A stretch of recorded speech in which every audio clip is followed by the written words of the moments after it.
Hey there. Hi, welcome to a look at me qualifying for my LFM license, my low fuel motorsport license.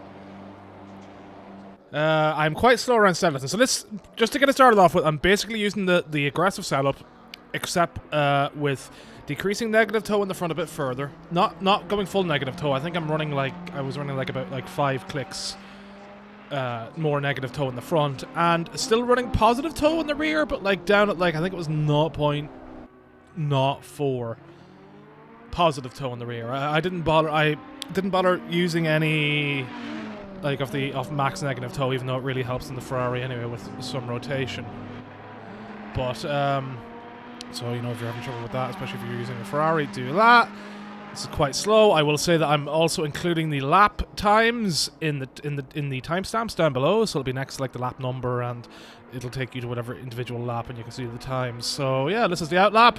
Just figured, I'm happy that I got through it. It was a bit awkward. It was a bit of a pain in the ass. I mean, not really, but it was a pain in the ass getting myself used to it. Look, I go off on my Outlap. Great start. I was thinking to myself, God, this is going to go awful the entire time. This is my first run on Snetterton, after getting to above level 80 safety yesterday, after doing a lot of online races this week. The first week I've been doing online races in ACC and doing public lobbies, and it actually worked out well. There was only a couple of races that went south. A lot were really good. I gained a lot of safety rating, and it really helped. So, yeah. Sloppy laps, I still did it with an average of 0.6 of a second per lap quicker, so that's what? That's 4 seconds quicker over the entire duration of the lap compared to what I need. Let's switch to the onboard view to try and help out. And yeah, we approaching lap 1 here. Snetterton is a track that I am quite terrible at. I've not done much practice. This is the first bit of proper running on Snetterton I've even done this week. So that was nice. It was nice to qualify immediately. This is my first run, literally my first run out, and I got it in my first 7 laps. So I'm proud of that. I'm happy. Still slow. Doing a 149.4 overall isn't what I would say great. You can really feel the lack of rotation in the car from not having max negative toe. It's amazing how much that changes it. So everything else is default on the aggressive stuff. If I did change anything else, it would have been only 2 extra clicks of extra rear ride height for more rake. But otherwise, really, I had no changes in the dampers, the suspension, other than tire pressures and that, and changing my brakes to 1. Those are the changes from level 1 aggressive. Look at this really sloppy first lap. So this was a really bad first lap overall. It set me up. This was over the suggested average time of the expected average time of what was it, 150.05. So I did a 150.9. You can see where all the mistakes came in, but so I was 9/10 down. So I had my spots that I needed to improve drastically to get my time back. So I improved quite a bit. It wasn't the most skilled I could probably do around here, which would probably be averaging around maybe a high 148 overall. But I need to get better at Snetterton. It's just a track I just don't race much because I just find it awkward and annoying. Alright, so for the second lap, I'm just gonna let the engine do the talking.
So lap 2 ended up being a 149.3. You can really see, especially like I find the last section is where I am probably my slowest. I'm about half a second down versus everyone else in this particular lobby, and quite a bit slower. It's just I really struggle with getting rotation in that last corner.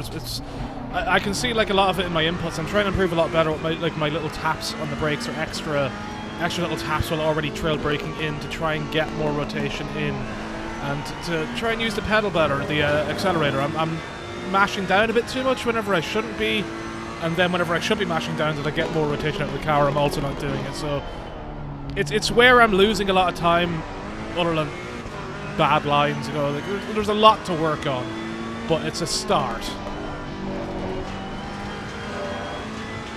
So bad. That wasn't so bad at all. So yeah, coming up to this final sector, like I hate it. I do. I am getting better at it. I used to be really bad at that long right hander where you're kind of just like letting the car just coast around for a bit with a few jabs in the accelerator to keep online. I should probably be taking it in third, but like I wanted to take. You know, this was not about taking risks and not really about hot lapping. Like, this was about making sure I stayed on the track, because I can go faster, obviously, but like whenever it's hot lapping, it's a case of like accidentally like sending myself out, like and not caring, because like what does it matter? But like whenever you need these 7 clean laps in a row for the LFM license, you know, this is better in third. This is much better. I still probably could take that a bit wider coming in to get like on the accelerator a bit earlier coming on to the final straight. So like I'm losing a good bit of time along this straight too. So enjoy overtaking me if you see me in any of the rookie races over the next week or so on or over the weekend on LFM. That was a really bad first corner. I think that was the lap, because I did it 148. I was like, okay, let's see if I can push it a bit further, because I did get in my mind like, oh, okay, right, I can probably do this now. Let's see where I can push it, and then like that kind of eased me back in a bit, because I was like, okay, I've almost fucked it up already on turn 1 after doing a really good lap time to make up for my first lap time. I don't want to mess this up again. Let's just get this done. So I took it a bit easier, as I already said, than I would. So yeah, that last lap time then ended up being a 148.877.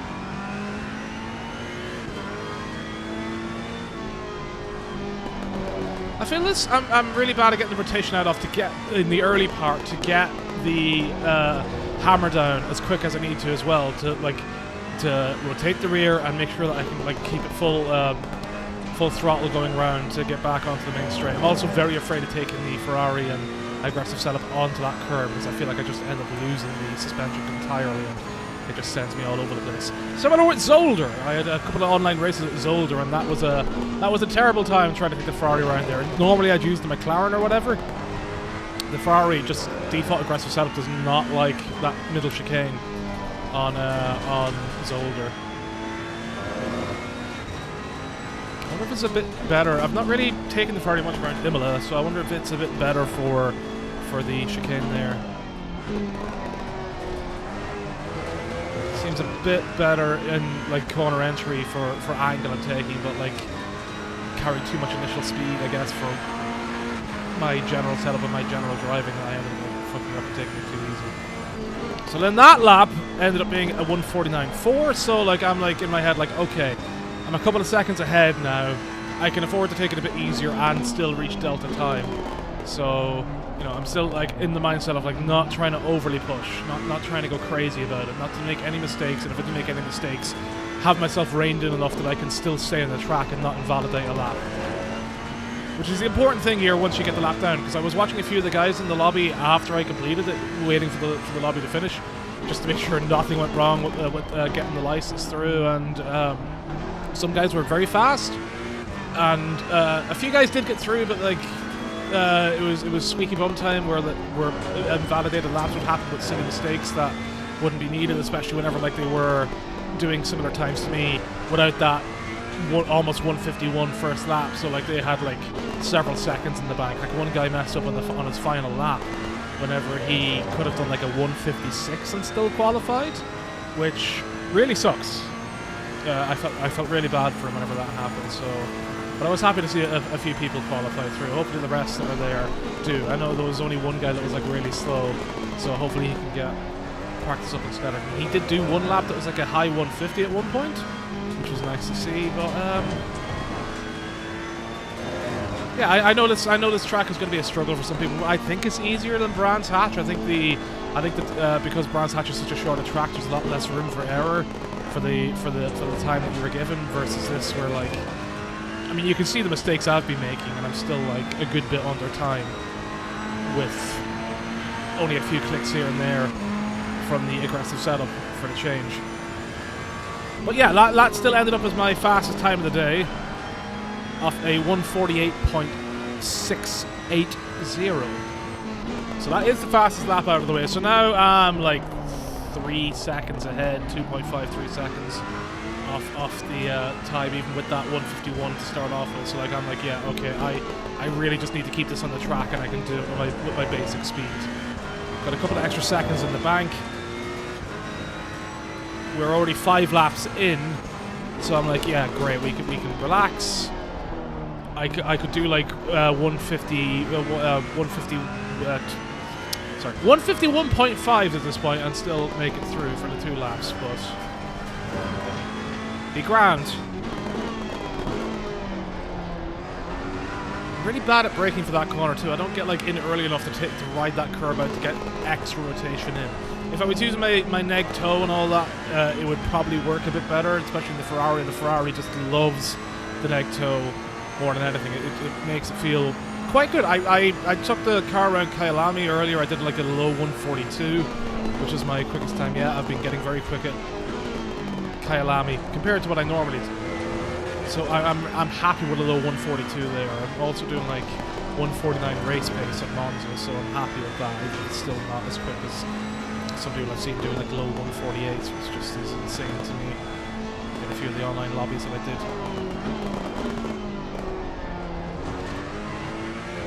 Let me get down to the power earlier there and take more of that curve, but that felt decent there. This actually ended up being a slower lap though, but that felt decent. It was a bit slow and sloppy. Again, I'm reining it in after getting that really fast lap unexpectedly to myself. So yeah, this was 149.2, 149.212.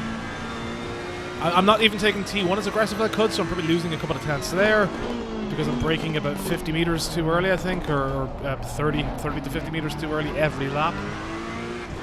Because you can really send it in on that first corner if you get the turn in just right. And I could take this in third as well, so that's the time lost here too. It's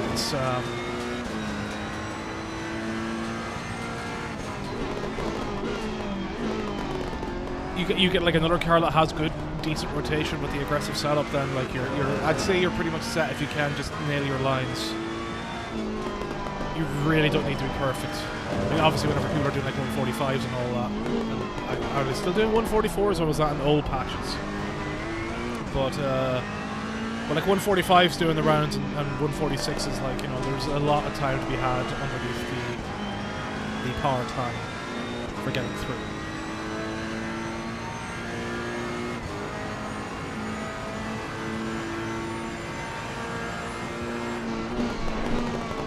Coming up to the final sector now for this run. Here I'm like, okay, right, I gotta keep it smooth. I lost track of the number of laps I did because, you know, racing in VR. This is an angle of the replay afterwards, obviously, for the changes that I've done. But like playing in VR, I don't use like any HUD elements whatsoever. So I didn't know what lap I was on. I was very worried about where I was going, and I was very concerned, but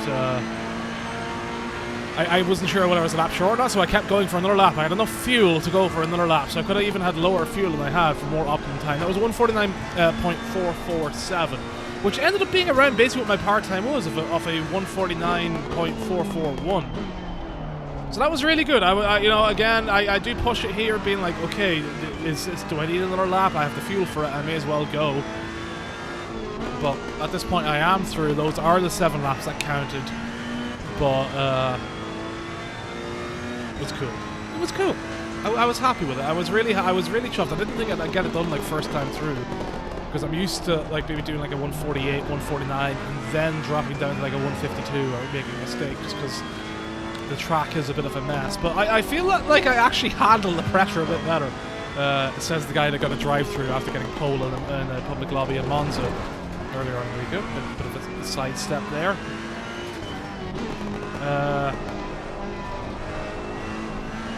I think you can see that I'm pushing a bit more because I think while I did say I did this lap just to make sure, I had in the back of my mind that I did have the 7 laps done, but this was like a bit more of a pushy lap, but still not as much, just in case. You can see the extra pushy come in, so I lost a bit of time there. Yeah, I got a drive-through on getting pole in Monza during a public race because I was being silly and got a bit nervous and went a bit too early, not realizing that the start-finish line wouldn't be where the race would start with me in pole, and revved up and then tried to slow it back down, and then the race started, and it started while I was over the threshold for speed, and I got a drive-through. Still finished that race in 4th, I think. So it wasn't too bad, but it was a fun time. Anyway, yeah, so that final lap that didn't count was a 1:49.2, so I was still under my average time, even though with those mistakes. So like that's the extra time that I've got from just pushing a bit harder. So I've already had people say that like my slower Monza videos compared to Aliens and that can help. They feel it would help them with their own driving because they feel it's a time that they could probably reach compared to like Aliens and all that, and that's fair. So like, if this helps anybody, great. If you just enjoyed watching me be really slow around Snetterton and still qualify, then good stuff.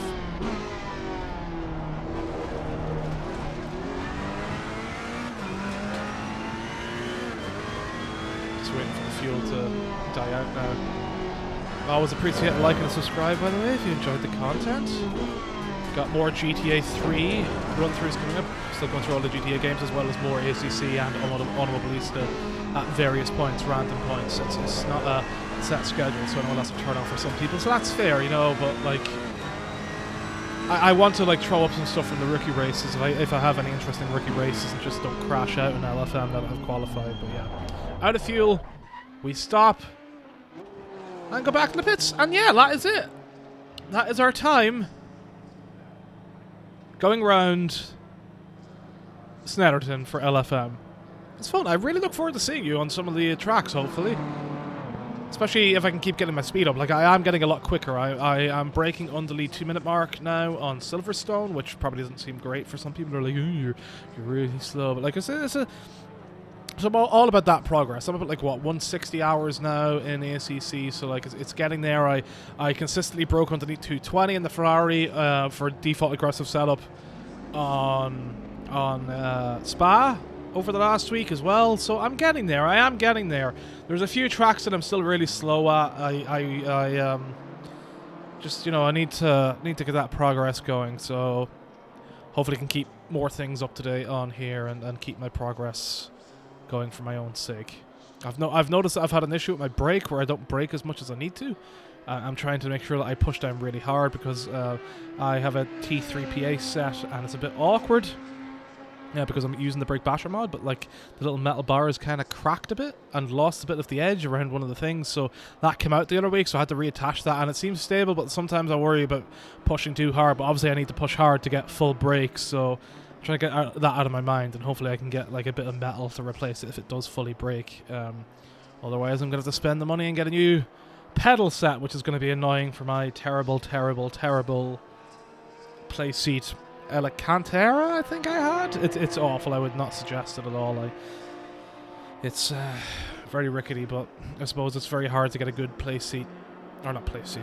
I mean, I play like a racing seat, not like play seat the brand, but like a racing seat, the rig thing that's not like massively near like 4 digits, if not 4 digits, for something that's like sturdy enough to suit anything that I would go for, because obviously now I'd move on from my wheel to try and go for like some sort of direct drive wheel if I had the money and can save up the money. So maybe in the future I can do something like that, hopefully, if the world doesn't go to shit economically. Anyway, I don't want to talk about that. Let's I'm happy to have the race. I'm happy to have the qualifying done. I'm happy to have the license to be able to like enter stuff that isn't public lobbies. I say this as a guy that's only done public lobbies this week in ACC, but I've done public races in many other games. Yeah, there's a few things with Automobilista up on this channel, but like I've talked before about how nervous I get, but that has completely disappeared this week just because I ACC feels so good and so realistic that I'm very confident with how the car feels. Automobilist is different because I don't feel very confident with how the brake works in that game. The brake in this game and just the physics in general feel so great and so realistic that I can just get in and just drive.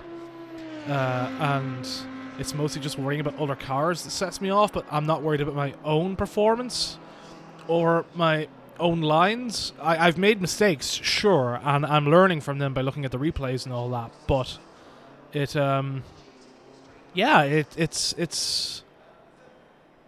improving, and I'm really surprised. It only took me one race, because the first race I did in the ACC, I was like, oh my god, this is going to be awful. I'm going to be like around people that are just like so fast for me, and they're just going to like push me off the track, or is it going to be, am I going to smash people off? And it went fine. Like, again, I made a couple of mistakes, but that was because of the nerves, and I was like, okay, right, I can race, I can be quick, and at least be in the midfield. I've done like a lot of on Silverstone, I did a lot of races from towards the back. Like, there was a 29-person grid where I ended up starting 23rd, and I pushed my way through to 8th, and that was like while avoiding some crashes that really slowed me up. And the drive-through race at Monza, I would have probably finished first because I was only 20 seconds behind the lead, so it would have been touch and go, I guess. I don't know how much time you lose for the drive-through, probably a bit, seeing as that's, you know, Monza Straight is quite speedy. So I'm confident. I'm confident that my stuff is going to improve, and like obviously the more time I put into it, the better I'm going to get about my threshold braking, and the better I'm going to get about trail braking, and the better I'm going to get about getting that rotation in. And I need to learn my setups. I'm really bad with suspension and dampers and everything. And I know ACC supposedly has an issue with dampers not feeling very realistic, but that doesn't really matter to me because I fucking know shit about dampers and that, really. So I need to work better at that. If anyone watching this ever has any suggestions or ever wants to get in contact with me to help me with that, or would like to discuss it or try and learn together or something like that, I'd love that. That'd be great. Do like a classroom thing or something. I don't know. I really want to get better. I really do want to get better. This is a deep passion for me, and it always has been. But like this past like 6 months to a year, I've just been really getting back into sim racing again, and I love it so much, and I want to devote as much time to it as I can. I've rambled on enough, I think. That's my qualifying. I'm going to put all the details and timestamps in the description. Again, a like and a subscribe I'd love it so much. I really would. I would like to get to 1,000 subscribers, just to have the option there for, like, you know, to expand the channel further. I want to interact with people. I want to get like something together here, and I know that might sound egotistical or whatever, which is fair enough if you find it that way, you know, call me out on it, whatever, but I don't know, I mean, I've been really enjoying the interaction with people about racing stuff over the last couple of months, and any tips for my driving and my shit speed, feel free to drop them in too, or let me know how you're getting on with your own qualifying. Right, I'm off. Have a good time, and I will see you out there on the track.